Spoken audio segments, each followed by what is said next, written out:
बिस्मिल्लाहिर्रहमानिर्रहीम। कल इमरान ख़ान साहब ने इकॉनमी पे एक तकरीर की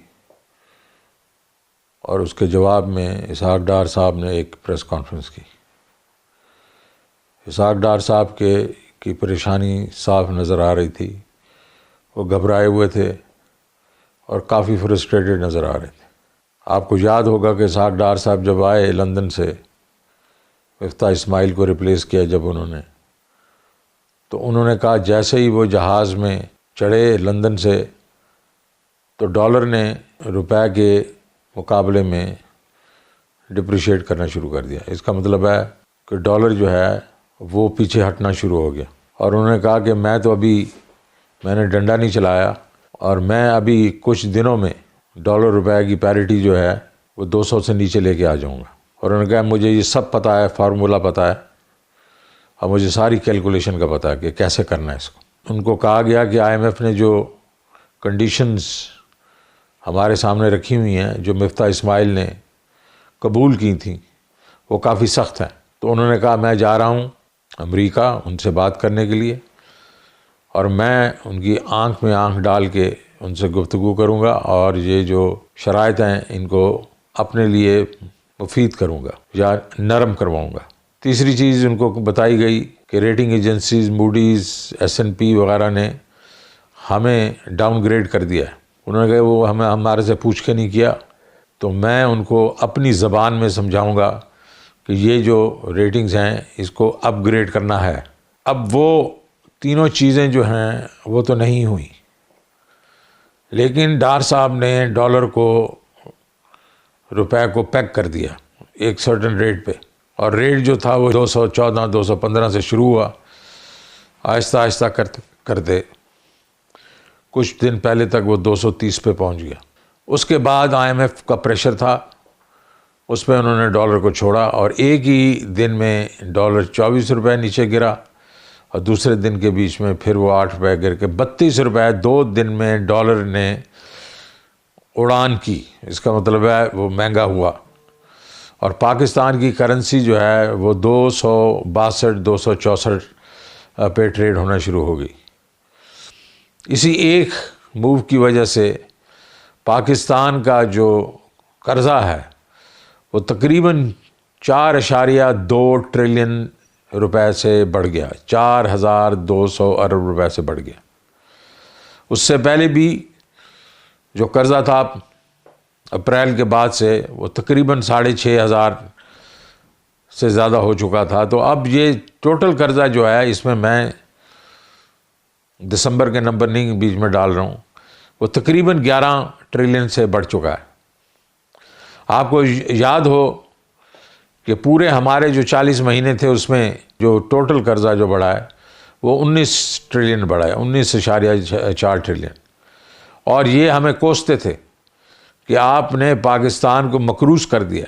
हालांकि हमारा डेट टू GDP जो था वो 66% था और जब ये छोड़ के गए तो ये 63.7% छोड़ के गए थे, तो कोई ज़्यादा फ़र्क नहीं था। और हमने कोविड को भी गुजारा और कोविड के दौरान पूरी दुनिया में एवरेज 10% डेट टू GDP बढ़ा, तो हमने आउट परफॉर्म किया दुनिया को। लेकिन फिर भी ये चीखते थे। लेकिन अब क्या हुआ? अब ये 11 ट्रिलियन जो बढ़ा है 9 महीनों में, इसका जवाब कौन देगा?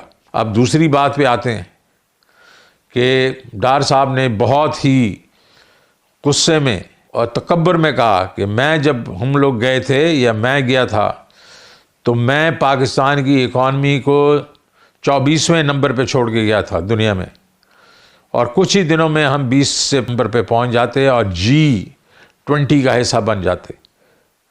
और इस हुकूमत, PTI की हुकूमत ने इसको 45वें नंबर पे लेके चले गए। पहले तो मुझे ये समझ नहीं आई, मैं समझा कि मैं सही बात नहीं सुन रहा हूँ। ये कैसे हो सकता है एक फाइनेंस मिनिस्टर जो है उसको परचेजिंग पावर पैरिटी की GDP और नॉमिनल GDP का में फ़र्क ना नज़र आता हो। हमारी जो परचेजिंग पावर GDP थी वो 24वें नंबर पे ज़रूर थी 2017 में, और वो अब 23 नंबर पे है।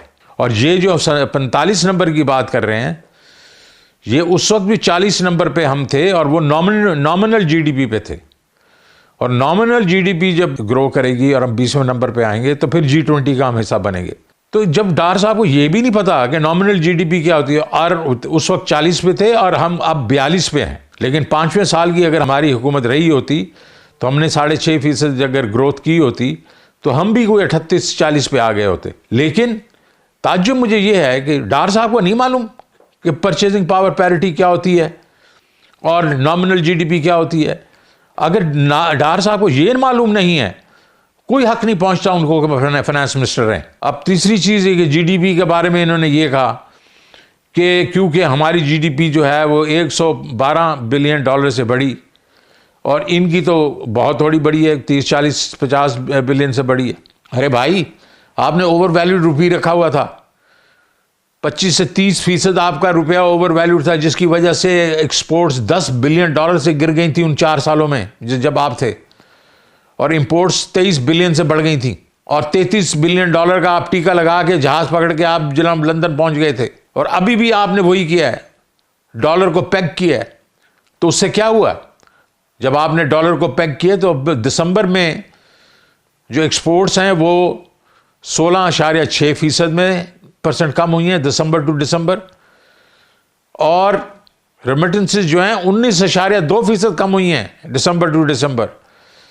फॉरेन डायरेक्ट इन्वेस्टमेंट जो है वो 57% नीचे चला गया, और आपका जो फॉरेन डायरेक्ट इन्वेस्टमेंट है वो दिसंबर के महीने में आउटफ्लो हुई है, इनफ्लो नहीं हुई। 17 मिलियन डॉलर लोग लेके चले गए हैं। अब आगे चलें आप, आपका जो फिस्कल डेफिसिट है, आईएमएफ कह रहा है कि आप इस वक्त शॉर्ट हैं तकरीबन 3.2 ट्रिलियन से। चलें, उनकी बात हम नहीं मानते। आपके अपने एस्टिमेट्स जो हैं वो 2 ट्रिलियन से ऊपर के हैं, क्योंकि रेवेन्यू आपके कम है और आपके डेट सर्विसिंग कॉस्ट ज़्यादा है, और आपकी जो एनर्जी की कॉस्ट है जिसको हम सर्कुलर डेट कहते हैं, वो हमारा आखिरी साल में 100 अरब रुपए से बढ़ा था पूरे साल में। अब वो 123 अरब रुपए से हर महीने बढ़ रहा है। 4 महीनों में 500 अरब रुपया बढ़ गया, और 6 महीनों में 800 बिलियन का तखमीना है आईएमएफ ने लगाया है। तो वो कह रहे हैं जब तक ये तुम कम नहीं करोगे या ये गैप नहीं ब्रिज करोगे, हम तुम्हें पैसे नहीं देंगे। तो उसकी वजह से क्या होगा? उसकी वजह से जो इन्फ्लेशन पहले ही बहुत सबकी कमर तोड़ी थी उसने, हमारी इन्फ्लेशन जो थी हमारे वक्तों में 12% थी, पिछले मार्च के बीच में हम छोड़ के गए हैं। अब वो इन्फ्लेशन 25% हो गई है, CPI जिसको कहते हैं, और SPI हम जो 16% छोड़ के गए थे वो अभी 32% है। और अभी जो ये स्टेप्स लेने वाले हैं IMF के कहने पे, तो डॉक्टर हफीज़ पाशा का ये एस्टिमेट है कि CPI 35 पे चली जाएगी और SPI को 45 से 50 पे चली जाएगी। आटा जो 60 रुपए पे हम किलो छोड़ के गए वो 160 रुपए पे, 150 से 60 रुपए पे चला गया। प्याज जो हम 40 रुपए पे छोड़ गए थे वो 240 रुपए पे चला गया। मुर्गी जो 265 रुपए की थी वो 600 कुछ रुपए पे चली गई।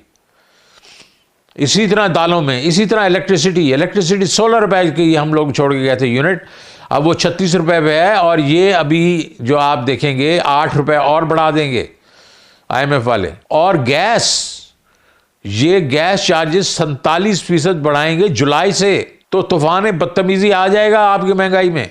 तो ये तो आपकी कारस्तानियां हैं इसके इन्फ्लेशन पे।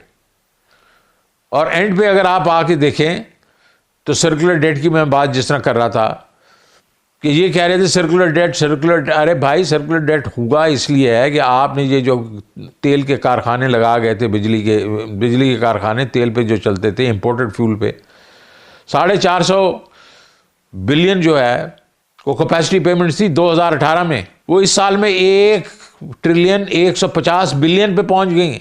और हमने सिर्फ आखिरी साल में 100 बिलियन जो है वो शॉर्ट थे, बाकी हम पूरा कर रहे थे अपनी जेब से।